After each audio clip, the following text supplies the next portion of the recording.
सर्व विद्यार्थी मित्रांना नमस्कार। गुरुकिल्ली फाउंडेशन मध्ये आपलं स्वागत आहे। मित्रांनो, आपण जो प्लॅटफॉर्म निवडला आहे तो अतिशय योग्यच आहे। आपल्याला जर पुढे डॉक्टर, इंजिनियर किंवा वेगवेगळ्या प्रकारचे अधिकारी, एमपीएससी, यूपीएससी अनेक स्पर्धा परीक्षा देऊन जर या पदांवर जायचं असेल ना, तर आतापासूनच अधिकारी होण्याचं स्वप्न आपण बाळगायला पाहिजे। आणि त्यासाठी तुम्हाला सगळ्यात मोठी एक संधी आहे, ती म्हणजे तुमच्या शाळेत असणाऱ्या स्पर्धा परीक्षा। शालेय जीवनामध्ये मंथन पासून, बीटीएस पासून, नवोदय जवाहर विद्यालय प्रवेश परीक्षा, स्कॉलरशिप, एमटीएससी, एनटीएससी आणि महत्त्वाचं म्हणजे एनएमएमएस ही शिष्यवृत्ती परीक्षा। या परीक्षा म्हणजे आपल्यासाठी खूप मोठी संधी आहे। या परीक्षांना जो अभ्यासक्रम आहे ना, तो इतर बऱ्याच स्पर्धा परीक्षांना आहे। तुम्ही आता बघा, काल परवा झालेल्या पोलीस भरतीच्या प्रश्नपत्रिका घ्या आणि बघा त्यात गणिताचे कसे प्रश्न विचारलेत। बघा, जीके मध्ये इतिहास, भूगोल, सामान्य विज्ञानाचे प्रश्न जे असतात ना, तर ते आपल्या एनएमएमएस आणि स्कॉलरशिपच्या अभ्यासक्रमातलेच प्रश्न, तशाच पद्धतीचे प्रश्न असतात। इतिहास जो विषय आहे, इतिहास, भूगोल, सामान्य विज्ञान हे कधी न बदलणारे किंवा ते कंटेंट कधी न बदलणारे आहेत। म्हणून आज जर तुम्ही या अभ्यासाची सवय लावली तर मित्रांनो, आपण 100% यशस्वी होऊ। चला तर मग आज आपण या गुरुकिल्ली फाउंडेशन या ऍप मध्ये कोणते कोर्सेस आहेत ते आपण बघूयात। बघा, यामध्ये प्रत्येक कोर्स हा 999 रुपयांना आहे, हे आपल्याला माहितीच आहे। पोलीस भरती आहे, तलाठी भरती, त्यानंतर army, staff selection commission, banking exam, MPSC pre exam, NMMS ही 8वीची राष्ट्रीय स्कॉलरशिप परीक्षा, 8वीची स्कॉलरशिप परीक्षा, ग्रामसेवक, झेडपी भरती, पंचायत राज भरती, टीईटी, सीटीईटी, टेट आणि इतर अनेक अशा प्रकारच्या स्पर्धा परीक्षा की ज्या स्पर्धा परीक्षांमध्ये मराठी व्याकरण, इंग्रजी व्याकरण, सामान्य विज्ञान म्हणजे सामान्य विज्ञान, इतिहास, भूगोल हा जीकेचा भाग आहे, बुद्धिमत्ता आहे, गणित आहे। या सगळ्या परीक्षांसाठी आम्ही काम करत आहोत। एनएमएमएस परीक्षेबद्दल जर जाणून घ्यायचं असेल तर सॅट आणि मॅट हे दोन विषय आहेत, आपल्याला सर्व माहिती आहे, आपण जाणता, कारण आपण ती तयारी करत आहात। मग सॅट परीक्षेचा जो भाग आहे तो म्हणजे इतिहास, भूगोल, नागरिकशास्त्र म्हणजे सामाजिक शास्त्रे हे 35 गुणांसाठी 35 प्रश्न विचारलेले असतात सॅट विषयामध्ये, सॅट पेपरमध्ये। आणि गणितासाठी 20 प्रश्न असतात। तर इतिहास, भूगोल आणि नागरिकशास्त्र या विषयामध्ये जे प्रश्न विचारतात ते कसे असतात, त्यांचं स्वरूप तुम्हाला अगोदर समजलं पाहिजे। म्हणून आज आपण प्रश्नांचं स्वरूप जाणून घेणार आहोत। 90 मिनिटं, 90 प्रश्न आणि 90 गुण असं सॅट आणि मॅट दोन्हीही पेपरचं स्वरूप आहे। मॅट म्हणजे मेंटल ॲबिलिटी टेस्ट, बुद्धिमत्ता चाचणीवर आधारित अनेक घटक त्यामध्ये विचारतात, आणि सॅट म्हणजे स्कॉलॅस्टिक ॲप्टिट्यूड टेस्ट म्हणजे याच्यामध्ये शालेय अभ्यासक्रमावर प्रश्न आपल्याला विचारले जातात। मात्र हा पेपर अगदी सक्सेस होण्यासाठी किंवा यशस्वी व्हाल, मेरिटमध्ये याल आणि आपण 12,000 रुपये शिष्यवृत्ती प्रत्येक वर्षाला 9वी ते 12वी पर्यंत मिळवालच, अशी जर आपली अपेक्षा असेल तर आपल्याला प्रश्नांचा भरपूर सराव करावा लागेल। यानंतर आपण प्रत्येक प्रकरण वाईज दोन्ही पेपरचा अभ्यासक्रम अशा लेक्चर्सद्वारे पाहणार आहोत। मात्र त्यापूर्वी प्रश्न कसे असतात हे समजून घेण्यासाठी आपण काही इतिहासाचे प्रश्न जे मागील परीक्षांना आलेले आहेत ते आपण आता पाहूयात। बघा विद्यार्थी मित्रांनो, पहिलाच प्रश्न आहे, भावार्थ दीपिका हा ग्रंथ कोणी लिहिला? बघा, भावार्थ दीपिका हा जो ग्रंथ आहे त्यालाच ज्ञानेश्वरी असं म्हणतात।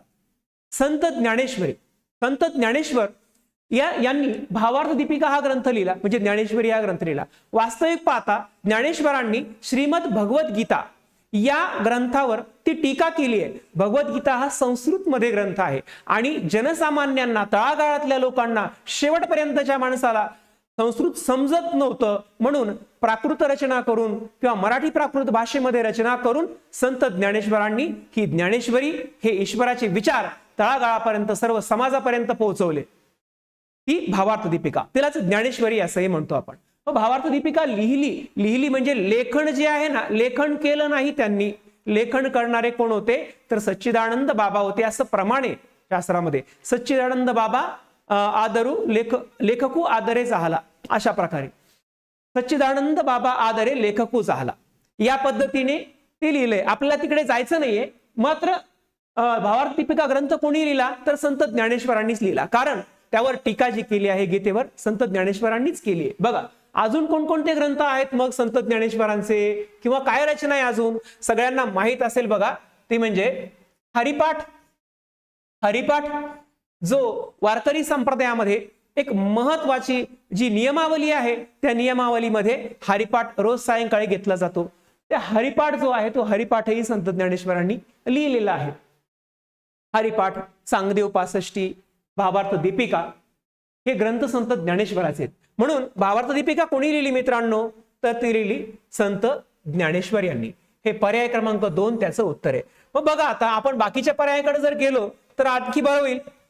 बाकीचे पर्याय काय? संत नामदेव. संत नामदेव, संत नामदेवांनी काय लिहिलं तर नामदेवांची सुद्धा एक गाथा आहे मित्रांनो, नामदेव गाथा त्याला म्हणतात. अमृताहुनी गोड नाम तुझे देवा, हा जो अभंग आहे ना तो संत नामदेवांचा आहे. नामदेवांचं लेखन इतकं प्रचुर होतं, इतकं विशाल होतं की अक्षरशः पंजाब मधल्या ग्रंथांमध्ये सुद्धा त्यांच्या अभंगाची रचना समाविष्ट केलेली आहे. असे होते आपले संत नामदेव. त्यानंतर संत तुकाराम यांचं काय आहे तर यांचे हे एक गाथा आहे. संत तुकाराम बाबांची गाथा आपल्या सर्वांना माहिती आहे. त्यानंतर संत एकनाथ. संत एकनाथांना काय म्हणतात बरं? संत एकनाथांना शांती ब्रह्म असं म्हणतात.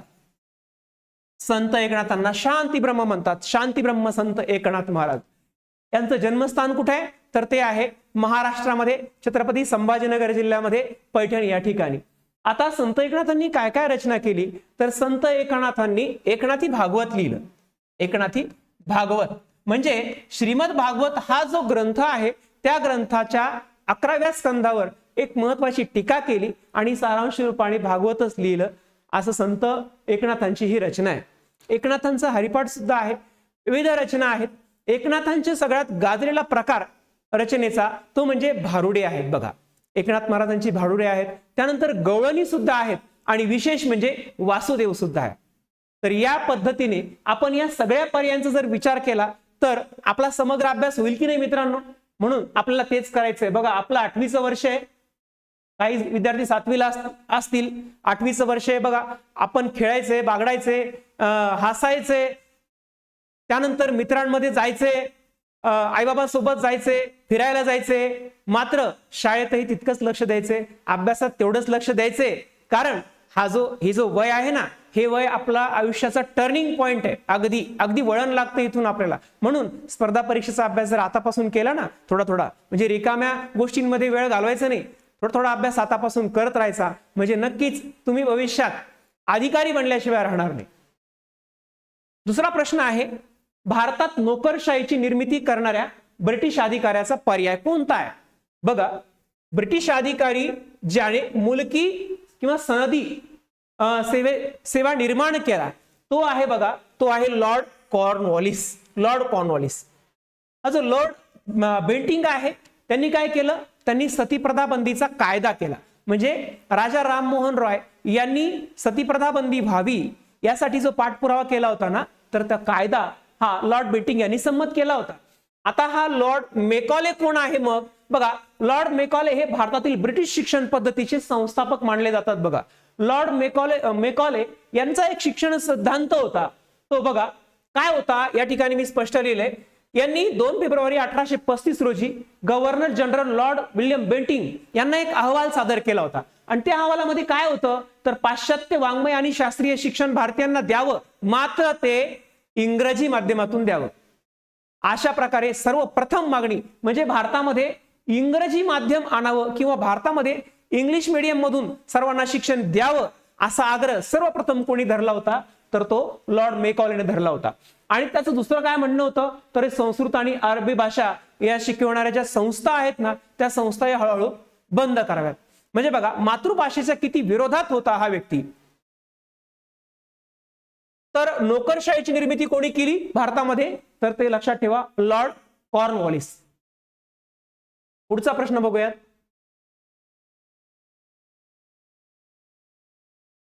छत्रपती शिवाजी महाराजांचा राज्याभिषेक कोणत्या गडावर झाला असा प्रश्न आहे, किंवा छत्रपती शिवाजी महाराजांचा राज्याभिषेक या गडावर झाला. मग कोणता गड आहे तो?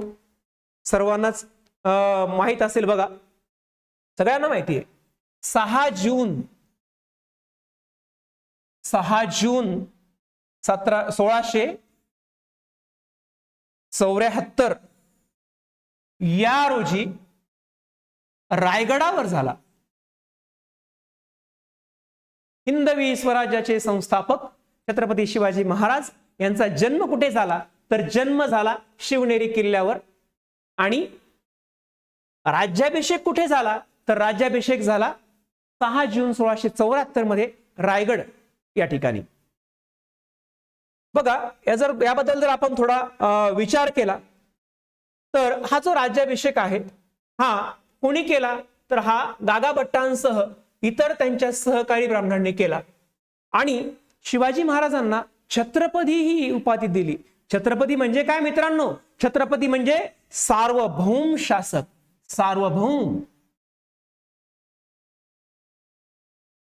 सार्वभौम शासक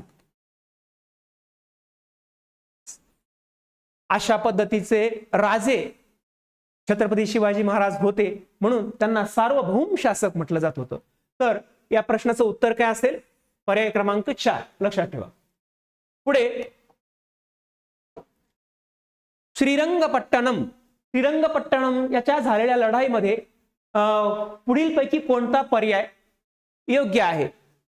श्रीरंगपट्टणम या ठिकाणी एक लढाई झाली होती आणि ती कोणामध्ये झाली होती तर ती झाली होती इंग्रज आणि टिपू सुलतान यांच्यामध्ये.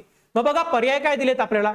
इंग्रज आणि फ्रेंच दिलेत. इंग्रज आणि फ्रेंच यांच्यामध्ये युद्ध झाली होती, 3 युद्धे. मात्र श्रीरंगपट्टणमला ती झाली नाही. इंग्रज आणि टिपू सुलतान यांच्यामध्ये जे युद्ध झालं ते झालं 1799 मध्ये. हे युद्ध झालं 1799 मध्ये इंग्रज आणि टिपू सुलतान यांच्यामध्ये. तर याच्यातला योग्य पर्याय कोणता आहे? पर्याय क्रमांक 3. पुढचा प्रश्न बघूयात. पुढील घटनांचा योग्य कालानुक्रम असलेला पर्याय लिहा. अशा प्रकारचा प्रश्न हा प्रत्येक प्रश्नपत्रिकेत असतो सॅटच्या. तुम्ही जर मागील वर्षाच्या प्रश्नपत्रिका पाहिल्या त्याच्यामध्ये हे प्रश्न आपल्याला बघायला मिळतील. म्हणून फार अवघड अजिबात नाहीये, अजिबात जास्त टेन्शन घ्यायची अजिबात गरज नाहीये. आपण मागच्या वर्षाच्या प्रश्नपत्रिका जर बघितल्या तशा पद्धतीने सराव केला, तयारी केली आणि आमचे लेक्चर्स हे रेग्युलर बघितले, समजून घेतले तर यश मात्र आपल्याला फारसं दूर नाहीये. पुढील घटनांचा योग्य कालानुक्रम असलेला पर्याय निवडा. तर कोणता पर्याय बघा. आता बोस्टन टी पार्टी कधी झाली किंवा इंग्लंडने आपला जाहीरनामा कधी घोषित केला, 13 वसाहतींनी अमेरिकेचे स्वातंत्र्य मान्य केले, कधी केले, ह्या सगळ्या गोष्टींचा आपल्याला एकदम ऑब्जेक्टिव्ह म्हणजे कन्फर्म इसवी सन माहित असावे लागतात. बघा बोस्टन टी पार्टीची जी घटना आहे ती घडली 1773 मध्ये. आणि त्यानंतर येथे स्वातंत्र्य जे मान्य केलं ते केलं बघा 1776 मध्ये. इंग्लंडच्या राणीने आपला जाहीरनामा जो आहे ते 1858 जाहीर केला होता. म्हणजे 1857 चे स्वातंत्र्य युद्ध झाल्यानंतर इंग्लंडच्या राणीने आपला जाहीरनामा हा घोषित केला होता 1858 मध्ये. 13 वसाहतींनी अमेरिकेचे स्वातंत्र्य जे आहे ते मान्य केले होते. कधी 1776 आणि हे 1775 मध्ये घडलं. वसाहतींनी अमेरिकेची संघराज्य स्थापन केले. अगोदर स्थापन केले नंतर मान्य केले. आता 1773, 75, 76 आणि 58 म्हणजे 4, 3, 2, 1. इथे जर अबकड असतील तर ड क ब अ अशा प्रकारचे पर्याय असतील. हा घटनेचा कालानुक्रम आपल्याला लावणं खूप गरजेचं आहे. त्यासाठी वाचन असणं गरजेचं आहे. इयत्ता 8वीचं इतिहासाचं पुस्तक अतिशय मन लावून वाचा, परत परत वाचा. इसवी सन कसे लक्षात राहत नाही ते बघू आपण.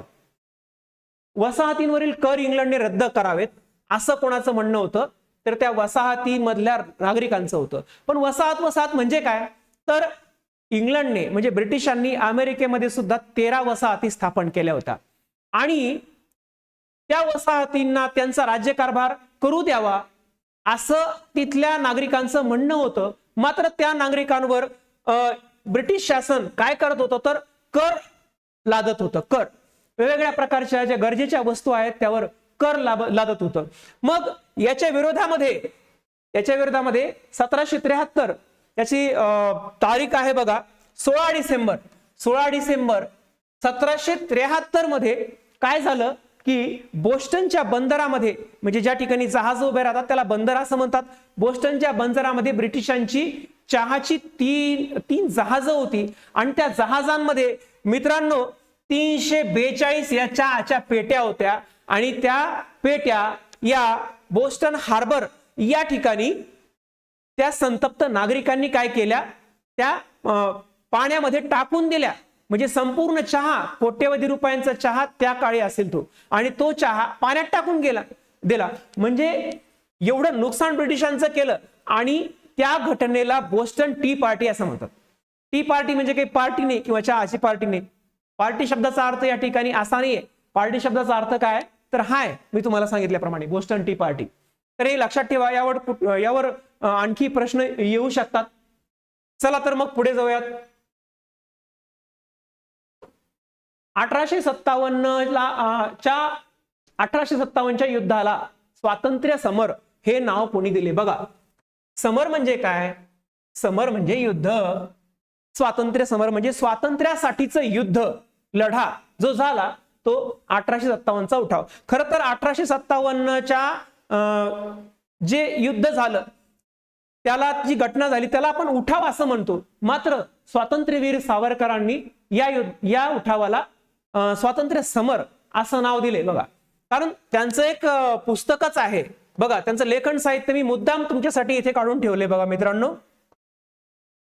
1857चे स्वातंत्र्य समर हे कोणी लिहिलेलं पुस्तक आहे? यावर पण विचारले जातात प्रश्न. साहित्य कृती आणि साहित्यिक हे पुस्तक कोणी लिहिलं? हा काव्यसंग्रह कोणी लिहिला? याच्यावर प्रश्न विचारले जातात. म्हणून आपण नुसते धडे पाहतो, कविता पाहतो, त्या कवितेच्या खाली त्यांचं लेखकाचं कवीचं नाव असतं. ते आपण व्यवस्थित बघायला पाहिजे, लक्षात ठेवायला पाहिजे. धड्याच्या सुरुवातीला किंवा कवितेच्या सुरुवातीला जो लेखकांचा परिचय असतो, कवींचा, लेखकांचा, तोही आपण वाचायला पाहिजे. कारण वाचन असल्याशिवाय या गोष्टी लक्षात राहत नाहीत. बघा, काळे पाणी कुणाचं आहे? स्वातंत्र्यवीर सावरकर. माझी जन्मठेप त्यांना 50 वर्ष तुरुंगात राहावं लागलं. ती जन्मठेपेची शिक्षा, 2 जन्मठेपेची शिक्षा त्यांना ब्रिटिशांनी दिली होती. तर ती माझी जन्मठेप हे त्यांनी आत्मचरित्र लिहिले. क्रांती घोष, जोसेफ मॅझिनी, भारतीय इतिहासातील 6 सोनेरी पाने. आता हा जो प्रश्न आहे किंवा हा जो मुद्दा आहे ना, हे पुस्तकाचं नाव अनेक स्पर्धा परीक्षांना विचारलेलं आहे. स्पर्धा परीक्षा ज्या आहेत वर्ग 3च्या MPSC प्री एक्झाम किंवा अनेक प्रकारच्या, ज्यांना मराठी आहे, मराठी व्याकरण, त्या परीक्षांमध्ये हा प्रश्न विचारलाय. जीके मध्ये पण हा प्रश्न विचारलेला जातो कधी कधी, परंतु मराठीमध्ये हमखास साहित्य आणि साहित्यिक या विषयावर आधारित प्रश्न विचारतात. तर अनेक वेळा विचारलाय भारतीय इतिहासातील 6 सोनेरी पाने. हा कुणाचा आहे? स्वातंत्र्यवीर सावरकरांचा. भाषाशुद्धी, त्यानंतर 2 महाकाव्य आहेत, कमला आणि गोमांतक. कमला आणि गोमांतक हे 2 महाकाव्य स्वातंत्र्यवीर सावरकरांची आहेत. त्यानंतर एक नाटक पण लिहिलंय त्यांनी. कोणतं नाटक आहे? संन्यस्त खड्ग. संन्यस्त खड्ग हे संगीत नाटक आहे, म्हणून याला संगीत संन्यस्त खड्ग असं म्हणतात. तर याला 1857च्या युद्धाला स्वातंत्र्य समर हे नाव कोणी दिलं? तर आता आपल्याला पक्क माहित झालं की ते स्वातंत्र्यवीर सावरकर, स्वातंत्र्यवीर विनायक दामोदर सावरकर असं हे त्यांचं नाव आहे. त्यांचा जन्म कुठे झाला बरं? तर 28 मे 1889 मध्ये आपल्या महाराष्ट्रामध्ये भगूर नावाचं गाव आहे. काय आहे? भगूर. पुन्हा लिहितो मी तुमच्यासाठी. भगूर कुठे? भगूर तर हे आहे नाशिक जिल्ह्यामध्ये. या ठिकाणी स्वातंत्र्यवीर सावरकरांचा जन्म झाला. अतिशय ते हिंदुत्ववादी होते. त्यानंतर हिंदू महासभेमध्ये ते जवळपास 7 वर्षे हिंदू महासभेचे अध्यक्ष सुद्धा राहिलेले आहेत. त्यांनी हिंदू महासभेचं खूप मोठं कार्य केलं. त्यांचं माझी जन्मठेप हे जे आत्मचरित्र आहे हे खूप प्रसिद्ध आहे. आणि 1857चे स्वातंत्र्य समर हे पुस्तक त्यांनी लिहिले. चला तर मग पुढे जाऊयात. चूल आणि मूल या क्षेत्रामध्ये स्त्रीला मर्यादित ठेवणाऱ्या वृत्तीस कोणी कडाडून विरोध केला? चूल आणि मूल ही एक वृत्ती आहे. बघा, चूल आणि मूल म्हणजे काय की महिलांनी फक्त चूल म्हणजे स्वयंपाक आणि मूल म्हणजे आपल्या मुलांचा किंवा लेकरांचा सांभाळ करावा, संगोपन करावं, त्यांना सांभाळावं, एवढंच कार्य स्त्रीचं आहे असं काही गट समाजातला मानत होता. आणि त्या पद्धतीने स्त्रियांना वागणूकही देत होता. म्हणून त्याला चूल आणि मूल अशी वृत्ती म्हणतात. त्या वृत्तीचा विरोध कोणी केला, तर त्या वृत्तीचा विरोध आहे ॲनी बेझंट यांनी केला. आता अनेक जणांनी विरोध केला याचा, मात्र या ठिकाणी ॲनी बेझंट जर आपण बघितलं त्यांचं चरित्र, त्यांचं कार्य, तर स्त्री सुधारणावादी हे त्यांचं कार्य होतं. इथे लोकमान्य टिळकांचा पण उल्लेख आलाय पर्यायामध्ये. लोकमान्य टिळक जे आहेत ना, त्यांनी आणि ॲनी बेझंट यांनी एक चळवळ सुरू केली होती. कोणती? होम रूल चळवळ. होम रूल चळवळ. तर लोकमान्य टिळकांनी सुरू केलेल्या किंवा चालवलेल्या या चळवळीमध्ये किंवा ॲनी बेझंट आणि लोकमान्य टिळक यांनी संयुक्तरित्या ही चळवळ पुढे चालवलेली होती. पुढचा प्रश्न घेऊयात. जगाच्या इतिहासातील पहिली सागरी पृथ्वी प्रदक्षिणा कोणाच्या सहकार्याने पूर्ण केली? बघा, अरे आपण साधा महाराष्ट्र लवकर फिरू शकत नाही, भारतात फिरू शकत नाही, पूर्ण भारत आधी आपण कधी भ्रमंती करू शकतो का एवढ्या कमी कालावधीमध्ये? फार कमी लोक फिरतात. जगाची भ्रमंती केली तेही कुठले आधुनिक तंत्रज्ञानाची इन्फॉर्मेशन टेक्नॉलॉजी नसलेल्या युगामध्ये त्यांनी सागराच्या मार्गाने म्हणजे समुद्र मार्गे त्यांनी पूर्ण पृथ्वीला प्रदक्षिणा केली. बघा, कोण आहे तो? तर मुलं काय करतात या ठिकाणी गोंधळतात. कोलंबस, वास्को द गामा, तर नाही, यांनी शोध लावले ठराविक देशाचे, विशिष्ट बंदराचे. मात्र याचं उत्तर काय आहे? फर्डिनांड मॅगेलन. बघा, त्याच्याबद्दल आपण थोडं जाणून घेऊयात. हा कोण आहे? हा आहे पोर्तुगीज, म्हणजे हा होता पोर्तुगीज संशोधक. आणि त्याने काय केलं, तो आणि त्याचा ताफा होता, यांनी 500 वर्षांपूर्वी म्हणजे 6 सप्टेंबर 1522 रोजी पृथ्वीची पहिली प्रदक्षिणा पूर्ण केली. पहिली प्रदक्षिणा, बघा खूप महत्वाचा प्रश्न आहे. पृथ्वीची पहिली प्रदक्षिणा कोणी पूर्ण केली? तर ती फर्डिनांड मॅगेलन आणि त्याचे सहकारी. खूप नवनवीन आपल्याला जनरल नॉलेज शिकायला मिळते बरं विद्यार्थ्यांना.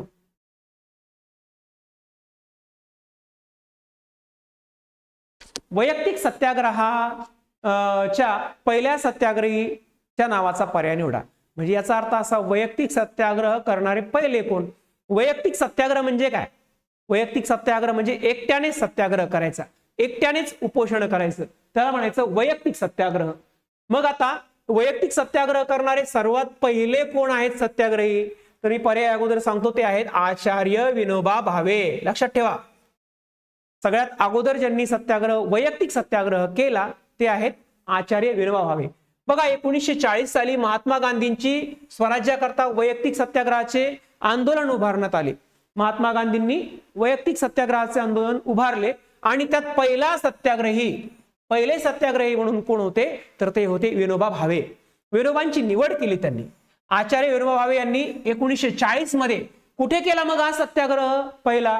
तर महाराष्ट्रातील पवनार या ठिकाणाहून त्यांनी हा वैयक्तिक सत्याग्रह सुरू केला. बघा, असा प्रश्न विचारला जाऊ शकतो की विनोबा भावे यांनी पहिला वैयक्तिक सत्याग्रह कोणत्या ठिकाणी केला, कुठे केला, कोणत्या राज्यात केला, कधी केला, असं विचारलं जाऊ शकतं. किंवा याच्यावर कालानुक्रमानुसार घटनांचा क्रम लावा, यामध्ये पण हा प्रश्न येऊ शकतो. म्हणजे प्रश्नाचा जर आपण थोडा सर्वांगीण अभ्यास केला, त्याबद्दल इतिहास काढण्याचा प्रयत्न केला, तर नुसते याचं उत्तर हे, याचं उत्तर हे, आपल्याला काही होमवर्क पूर्ण करून द्यायचं नाही. फक्त हे काय आहे, तर या प्रत्येक पर्यायाचा आपल्याला अभ्यास करायचा आहे. ह्याचं हे उत्तर आहे ना, मग काय त्याचं उत्तर, त्याच्याबद्दल जाणून घ्यायचंय थोडस. चला पुढे. असं केलं तरच आपलं भलं होणार आहे.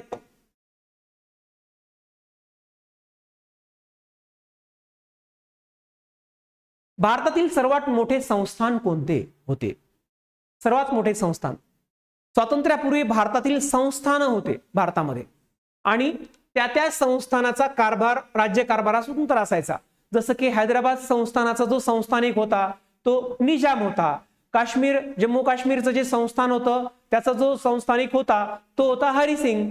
अशा पद्धतीने ही संस्थानं होती. ती संस्थानानंतर खालसा झाली. बघा, भारताला स्वातंत्र्य मिळाल्यानंतर सुद्धा 1948 पर्यंत एक संस्थान तसंच होतं, ते भारतामध्ये विलीनच झालं नव्हतं. ते होतं हैदराबाद संस्थान. आणि नंतर मग ते हैदराबाद संस्थान 1948 मध्ये भारतामध्ये विलीन करण्यात आलं. 17 सप्टेंबर रोजी, 17 सप्टेंबर हा मराठवाडा मुक्ती संग्राम दिन मानला जातो. तो यामुळेच कारण निजामाच्या किंवा हैदराबाद संस्थानाच्या तावडीतून मराठवाडा मुक्त झाला. चला, तर भारतातील सर्वात मोठं संस्थान कोणतं, तर तेच आहे ना. मग कोणतं आहे? हैदराबाद संस्थान. सगळ्यात मोठं संस्थान होतं ते. बघा, आपण एका रेग्युलर लेक्चर मध्ये काय करूयात, इतिहासाच्या संस्थानं कोणकोणती होती भारतामध्ये, त्याचे संस्थानिक कोणते होते त्याचा आपण जरा विचार करू. पुढे हैदराबाद संस्थान स्वातंत्र्यपूर्व काळातील ब्रिटिशांकित म्हणजे ब्रिटिशांच्या अखत्यारीत असलेलं हिंदुस्थानातील सर्वात मोठं संस्थान कोणतं होतं, तर हैदराबाद संस्थान. क्षेत्रफळ बघा काय त्याचं, 2,15,626.88 चौरस किलोमीटर एवढं क्षेत्रफळ होतं हैदराबाद संस्थानाचं.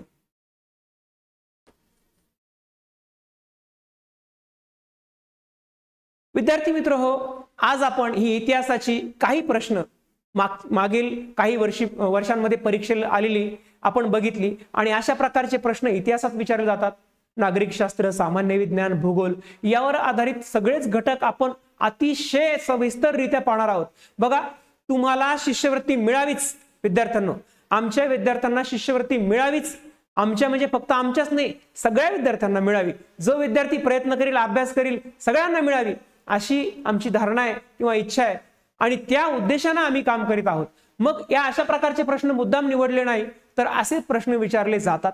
जे प्रश्न परीक्षेला येतात वारंवार त्याचाही आपण विचार करणार आहोत जास्तीत जास्त. अगोदर आपण प्रत्येक घटक, प्रत्येक संकल्पना, प्रत्येक मुद्दा व्यवस्थित समजून घेणार आहोत. त्यासोबत आपला 8वीचा सिलेबसही असेल, तो गणिताचा असो, इतिहासाचा असो किंवा आणखी बुद्धिमत्ता असो, विज्ञान असो, सगळं आपण या पद्धतीने समजून घेणार आहोत.